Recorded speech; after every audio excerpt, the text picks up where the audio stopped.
سلام، خوش اومدید به دوره وکابیولری سوادستان. ما توی این دوره قراره که لغت یاد بگیریم، خیلی ساده. ولی اتفاقی که قراره اینجا بیفته اینه که کاملا با متدهایی پیش بریم یا به طور جامع با متدی پیش بریم که تحقیق شده است، علمیه. یعنی نمیایم یه لیست لغت 50 تایی بهتون بگیم خب واسه جلسه بعد این رو حفظ کنید بیایید میخوام ازتون امتحان بگیرم. بیشتر هدف بنده به عنوان اینستراکتور و معلم این دوره اینه که یه مایندستی، یه متد، یه روشی به شما معرفی بکنم و حالا توی جلسات مختلف تمرینش بکنیم که کاملا ملکه ذهنتون بشه تا بفهمید چجوری اصلا باید لغت رو یاد بگیرید. معمولا الان کتاب‌های لغت بسیار زیادی توی بازار هست، حالا به هدف‌های مختلف، GRE، جیمت، آیلتس، 504، 1100، 4000، 6500، های اسکول، کالج باوند و همه اینا تا آخرش حالا بخوایم نام ببریم خیلی طول میکشه. ولی خب چیزی که اینجا وجود داره اینه که حتی توی همه اون شاگردهایی که من دارم میگن لغت ما قوی نیست، یا علاوه بخوایم خیلی روکش رو بگیم داغونه. دلیلش اینه که طرف میشینه حسابی میخونه، یعنی بیشتر از گرامر میخونه ولی همش رو فرداش فراموش میکنه. و این چیزی نیست که یه آدمی که مخصوصا کارش فورس ماژور باشه، کاملا فوری باشه، بخواد یه آزمونی بده، یه جایی بره، این خیلی چیز مفید و خیلی چیز خوبی نیست. کاری که ما اینجا قراره بکنیم اینه که طبق نظریه meaningful learning، یعنی طبق نظریه‌ای که خب شما یه پایه‌ای ساختید از، حالا ما اینجا به طور خاص وکب میایم بر اساس چیزی که ساخته شده، بر اساس چیزی که مخصوص شما هستش، یه پلن بعدی رو میاریم، یه روشی رو پیاده میکنیم که طبق اون چیزی که قبلش ساختید از دانش، حالا اینجا وکبتون، بیایید دوباره ردیف بعدی از آجرهای علمی رو مثلا بذارید و همینجور بیایید سطح ببرید بالا.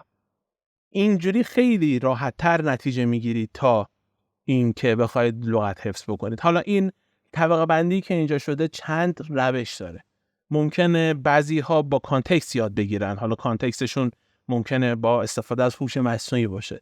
یکی دوست داره اون کانتکستی که داره بشینه دایری بنویسه، یکی دوست داره صحبتش بکنه.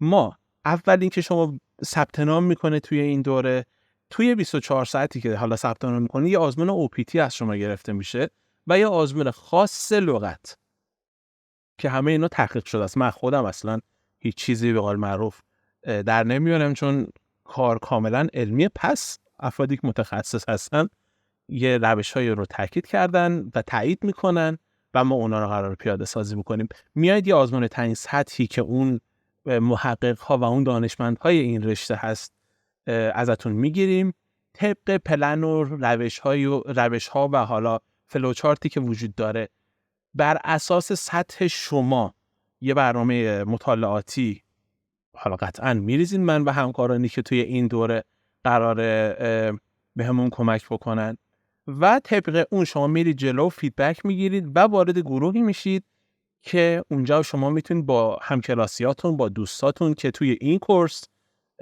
ثبت نام کردن و من و اساتید دیگه که هستن و همچه گروه پشتیبانی این دوره، سوالات خودتون رو مطرح کنید، نظراتتون رو بگید، حالا هر چالشی یا هر به قول معروف برنامه‌ای که دارید رو اونجا بذارید و ما کاملا میتونیم اونجا در تعامل باشیم با هم.